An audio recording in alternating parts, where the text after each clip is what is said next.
This morning we're looking at a story that we all know, and maybe I could just shut up now and you could go home. Be done with it.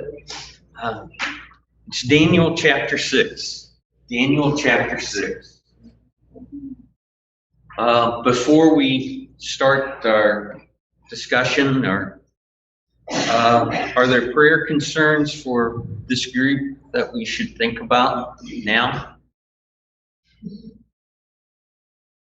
Mom just starts off.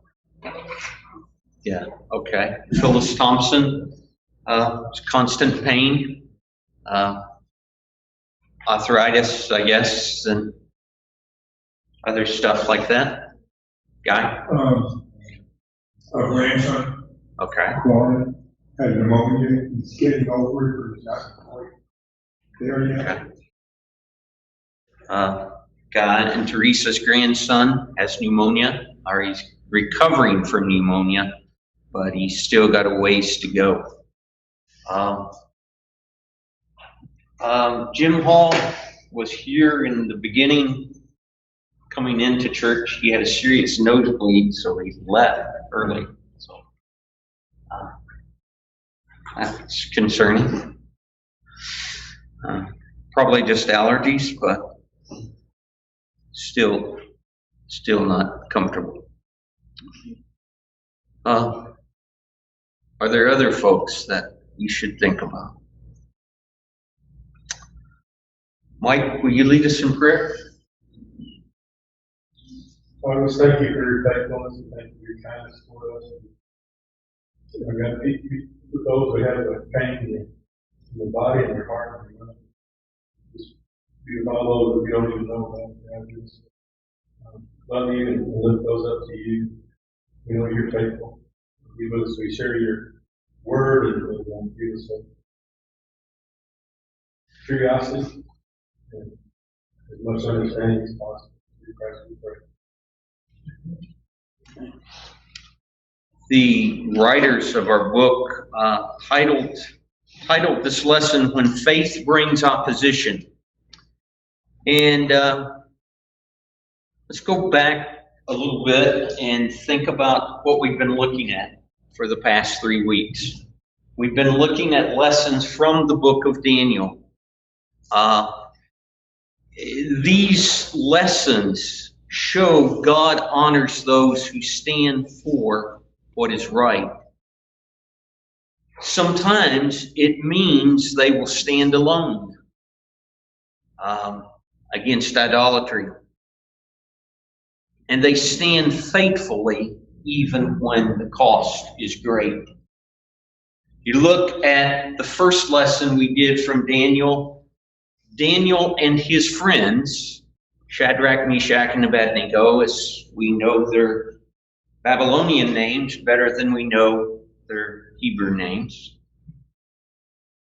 refused to eat the king's food.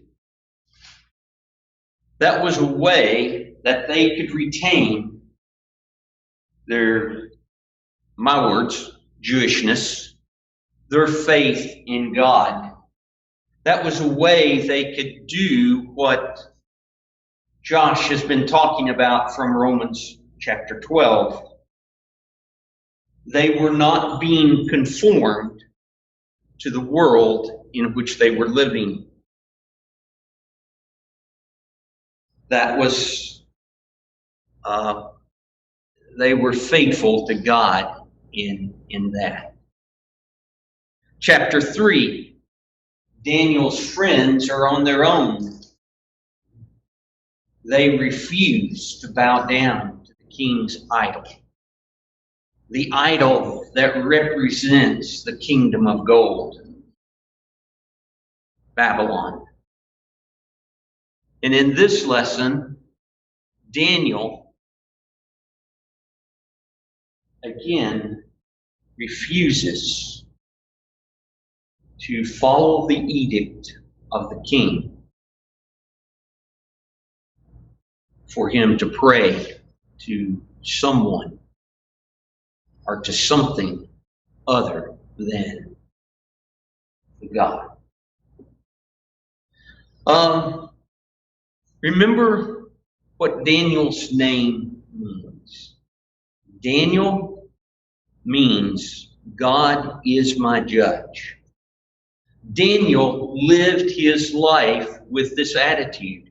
What God thinks or does is more important than what anyone else does or thinks.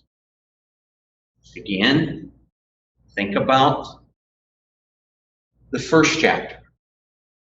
He refused to eat the king's food. He was living with that in mind. So where are we at? It is 539 BC. There has been a regime change. Nabonidus and Belshazzar had become very unpopular with the priest and the military. So when the Medo-Persians came, the Babylonians basically just invited them in. This was almost a bloodless takeover. Probably the only person that died was Belshazzar.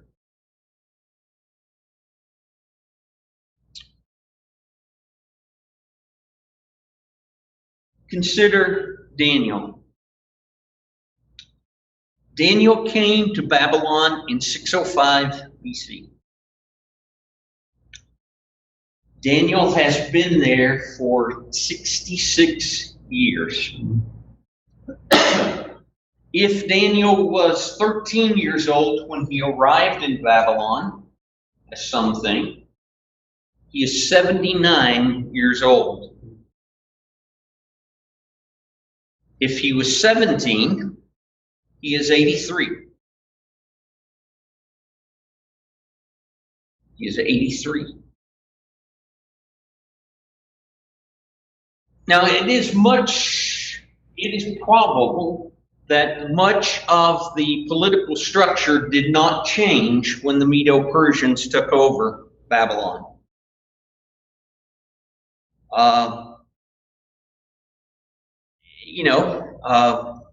It says in here that Darius put over the kingdom 120 satraps and stationed them throughout the whole kingdom, and over them 3 presidents, including Daniel. Now, look at Daniel. What are we told about Daniel here?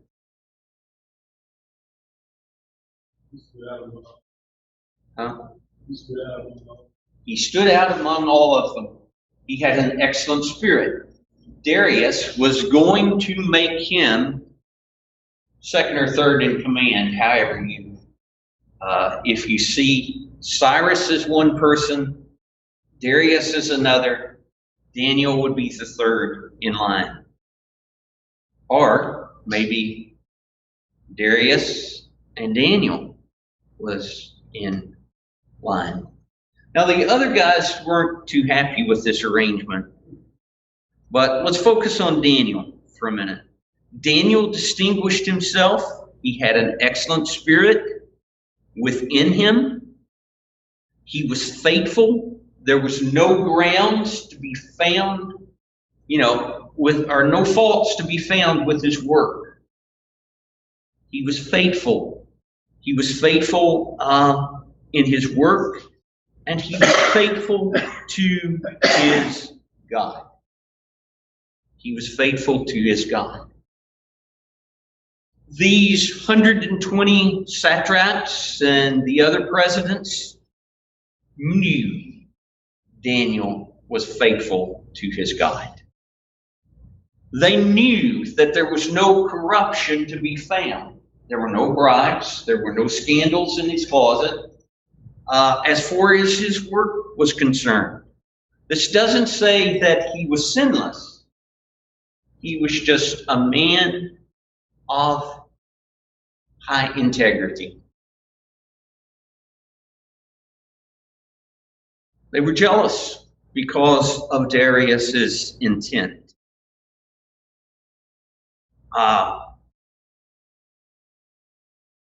There may also have been an element in there that he's a Jew. Which Jews are kind of different. We really don't want them telling us what to do. That might also have been part of it.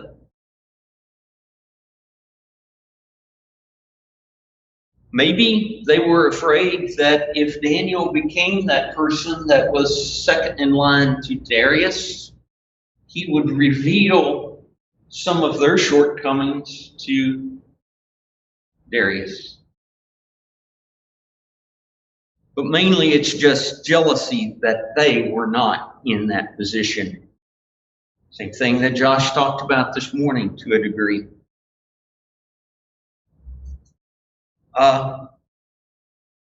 So they come up with this plan.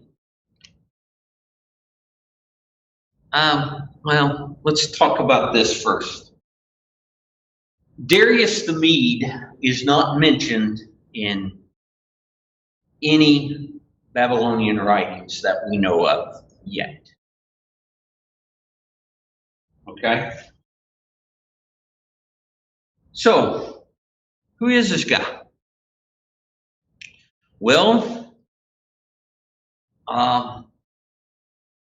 if you really don't believe in the inspiration of the scripture, you might say that he was a fictional character made up by the writer in the 2nd century BC to inspire the Jews to be faithful.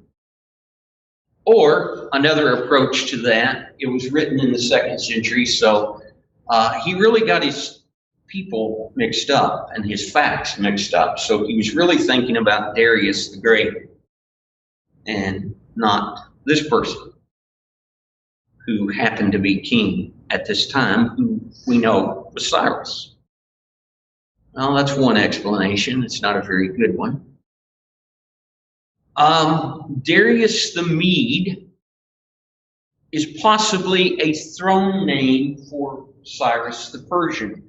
Some of you got the New International Version. If you look down at the footnote for verse 28, what does it say?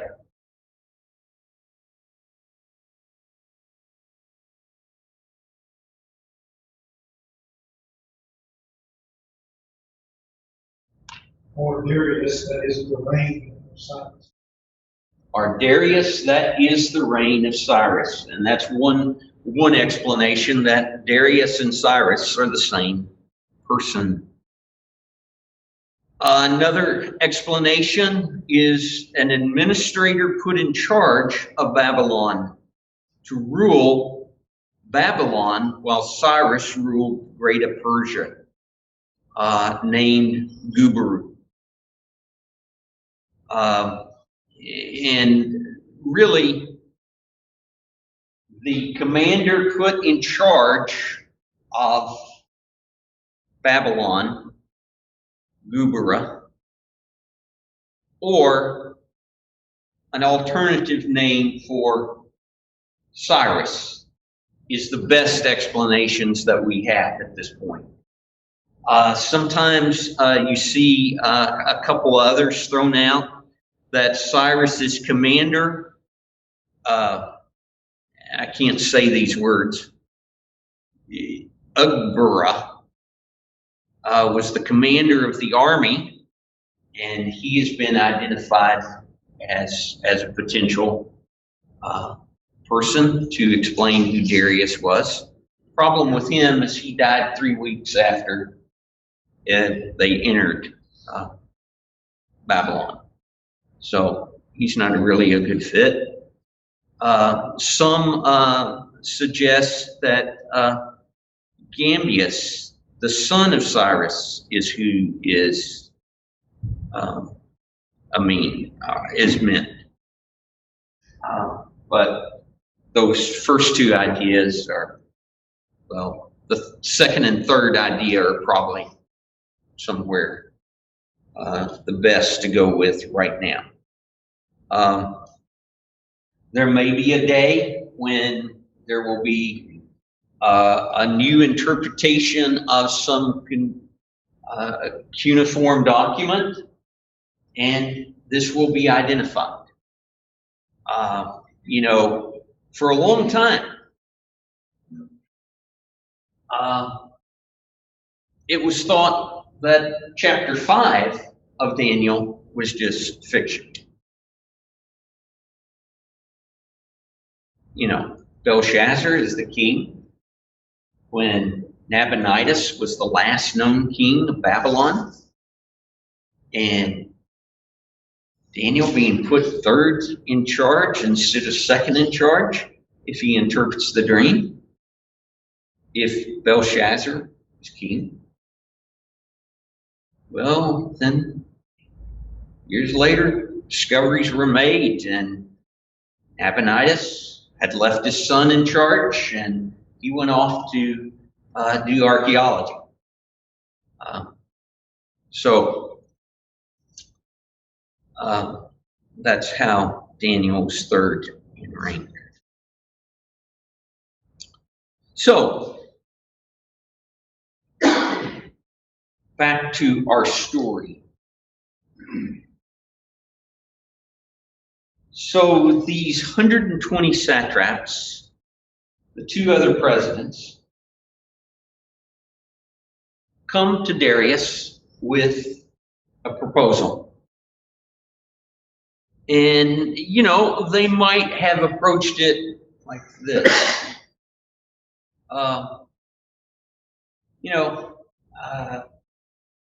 Just recently had a regime change. This will be a great way to solidify the kingdom as being under the rule of Medo-Persians instead of the Babylonians.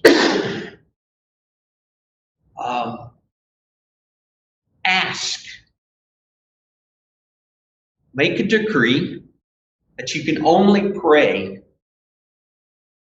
to you for 30 days. Be a way to promote unity in this new regime. To determine who is loyal to the Medo-Persian way of thinking instead of the Babylonian way of thinking. Mostly it just appeals to Darius's vanity. And notice that they say, all of us are in agreement. Well, one's left out. One's left out. Darius didn't question that Daniel wasn't with them or whatever at this point. He signs the decree.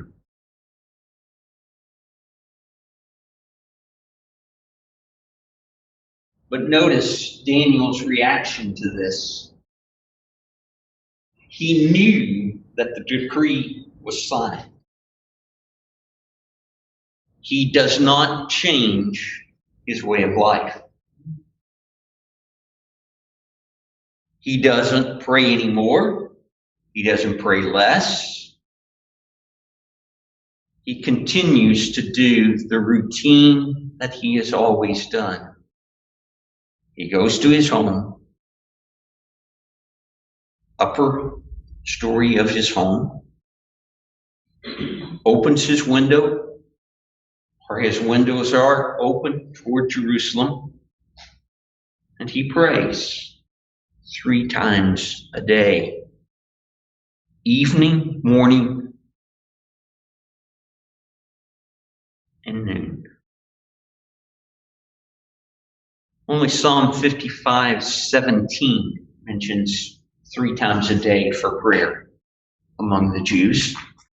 And this is probably a custom that developed through the dispersion in the East.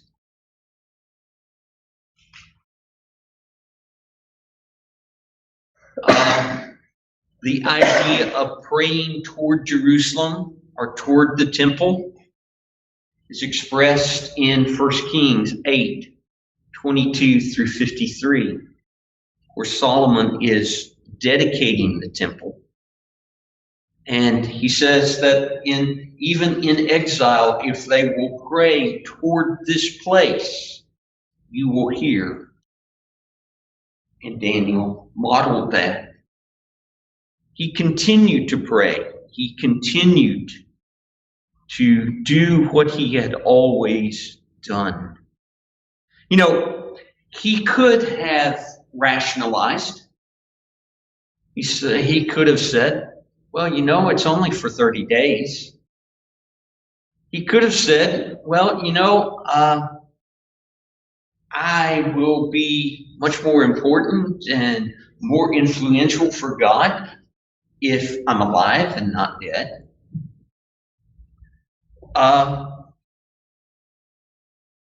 You know, I can have more influence that way.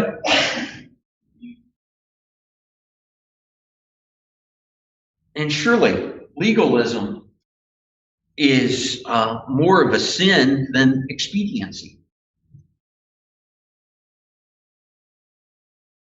You know, he could have continued to pray kind of undercover. But his public prayer at this point was a statement. It was a statement. He was not doing this to be seen of men, to be praised of men. He was doing this as a genuine commitment to his God,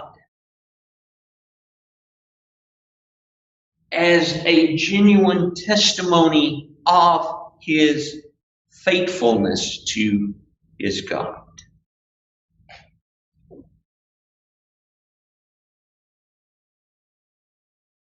It was a public statement that he was faithful to his God. And he was not going to be idolatrous. Number one command: you shall have no other gods before me. No others.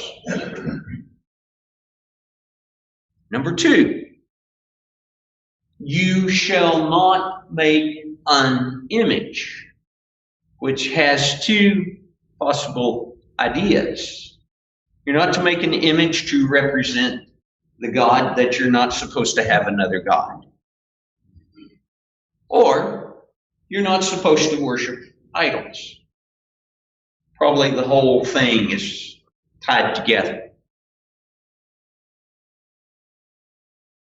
Daniel didn't change his routine. He knew the decree, and he continued 3 times daily in his prayer. The trap is set.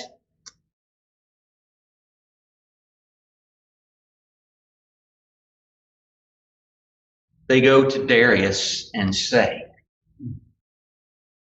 didn't you make this decree?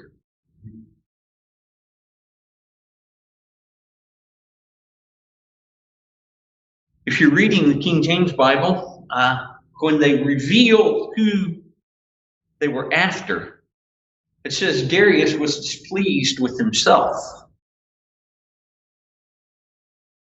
Darius was, he was concerned, he was troubled that he had signed this document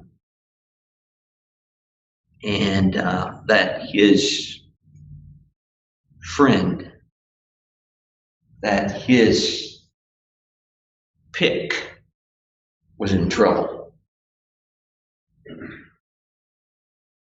Darius tries all day long to prevent Daniel from going to the lion's den. In the end, he can't do that. And that probably tells you something about Darius. He didn't try to get out. He tried to find a loophole in what was already there, but at the end of the day, he was still faithful to the law.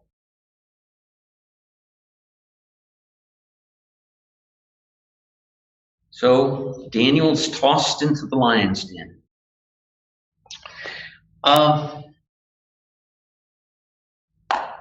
Daniel's tossed into the lion's den, and there is no, the lion's den is sealed with the king's signet ring, so that nobody can change the fate of Daniel. Now, explanations come up for how did Daniel get out of the lion's den? I mean, without any scratches. Well, some people who do not believe in the inspiration of the Bible, do not believe in the miraculous of the Bible, say, well, Daniel hid in a crevice in the lion's den, in the cave where the lions were kept. So lions weren't able to get to him. Lions weren't hungry. You know. Hungry the next one. So, you know, they didn't eat. Daniel was able to hide under the straw. And the lions did. The lions couldn't find him. Not likely. Not likely. So Daniel's in the lion's den. Darius spends a sleepless night. He doesn't eat. He's not entertained. He spends a sleepless night. Before Daniel was put in the lion's den, the king said to Daniel, "May your God, whom you faithfully serve you, deliver you." Now, we don't know if at this point Darius even believed that was possible.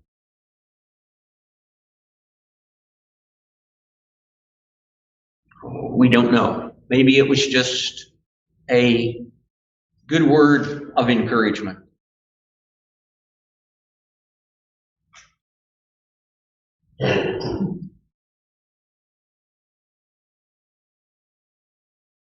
But at the break of day, Darius goes to the lion's den.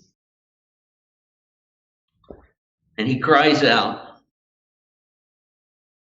anxiously, "Daniel, O Daniel, servant of the living God, has your God, whom you faithfully serve, been able to deliver you from the lions?"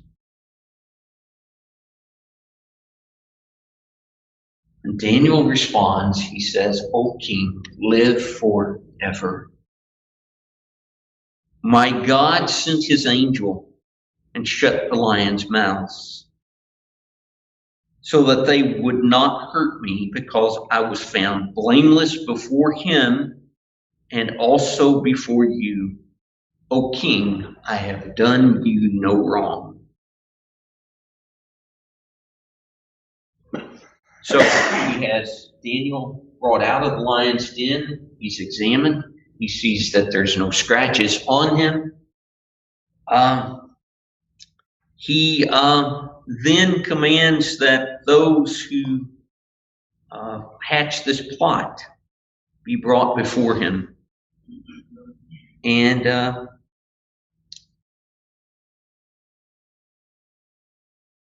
they, with their families, are tossed into the lion's den, and before they even get to the bottom of it, they're crushed by the lions. And then Darius makes a decree to all peoples and nations of every language throughout the whole world May you have abundant prosperity. I make a decree that in all my royal dominion, people should tremble and fear before the God of Daniel. Again, it's before the God of Daniel. It's not the God of Darius yet. If it ever became the God of Darius. But notice what he says about God. For he is the living God, enduring forever. His kingdom shall never be destroyed, and his dominion has no end. He delivers and rescues. He works signs and wonders in heaven and on earth, for he has saved Daniel from the power of the lion.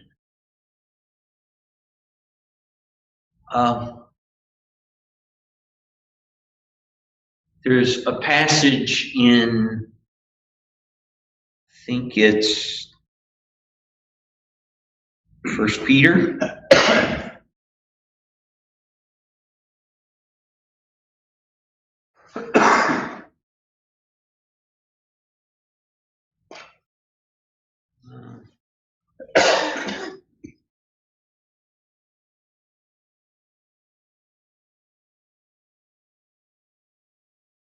First Peter 2:12, and also in 1 Peter 3. But the 1 Peter 2:12 passage says, having your conversation, I'm reading King James, sorry about that. Having your conversation honest among the Gentiles, that whereas they speak evil against you as evildoers, they may by your good works, which they shall behold, glorify God in the day of his visitation. Think perhaps Peter was thinking about Daniel when he wrote these words. The people were speaking evilly against Daniel. And then Daniel continues to serve God faithfully, and you see it happening a couple of times in the book of Daniel. Nebuchadnezzar praises the God of Daniel, honors Daniel and his God. Here, Darius does the same. So again, 1 Peter 3:16, having a good conscience, that whereas they speak evil of you as evildoers, they may be ashamed that falsely accuse your good conversation in Christ. So again, kind of. But we have a problem with this chapter. We have a problem with this chapter. What is it?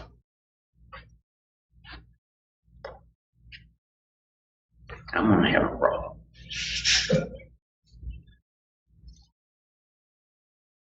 What is the problem? Let me throw out some other passages of Scripture for you to think about. Think about Acts 6 and 7. Or Acts 12. Or think about the last part of Hebrews chapter 11.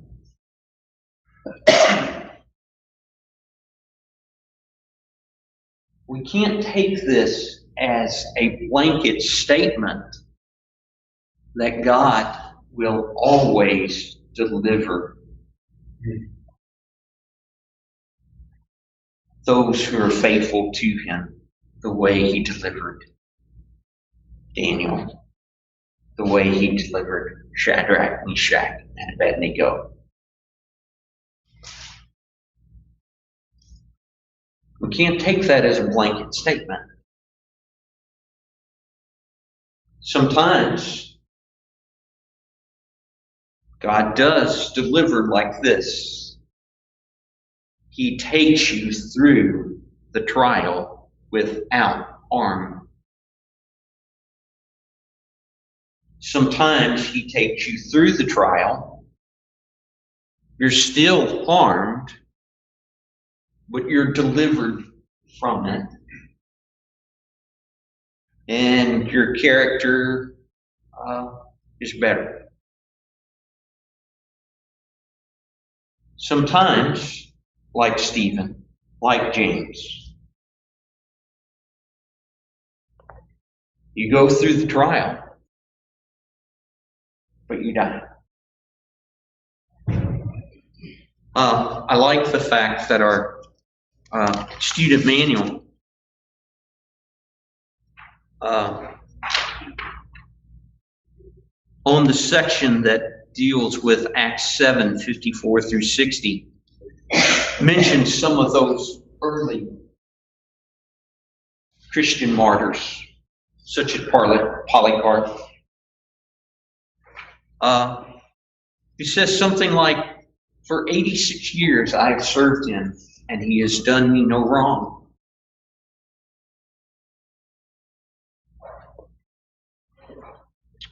Shall I deny him now?"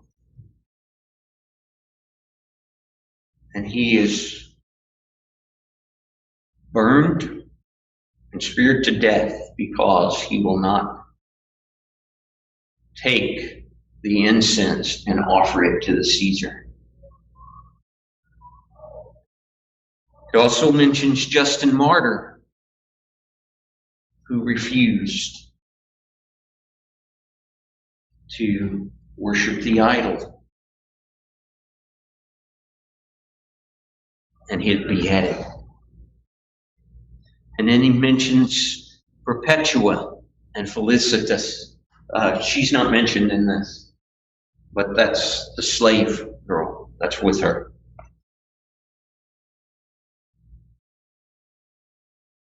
Sometimes believers don't escape like Daniel or Shadrach, Meshach. This chapter is a little different than Daniel chapter 3. Shadrach, Meshach, and Abednego was in trouble because of the king's rage. Daniel's faith was targeted. Daniel's faith was targeted. Believers today, believers of all ages, may find themselves in that place, that their faith is targeted. They may not get the promotion that they were expecting. They may, in fact, get a demotion or a firing. And the church needs to come to terms with that somehow. They have in the past and may have to again. Okay, I want to end this with something else I saw, if I can find it.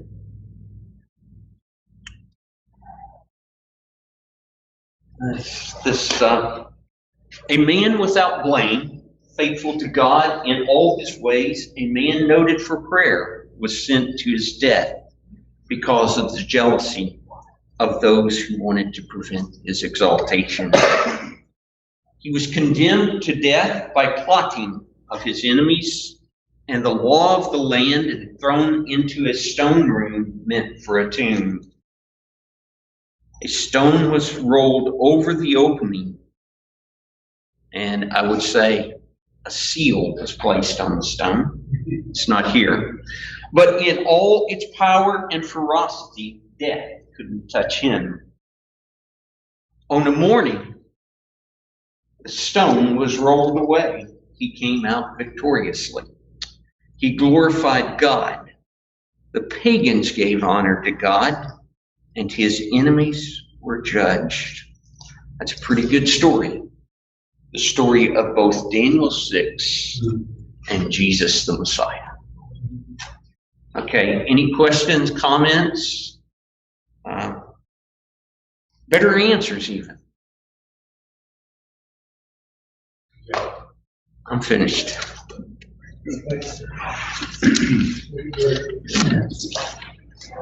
You have the lesson next week on prayer?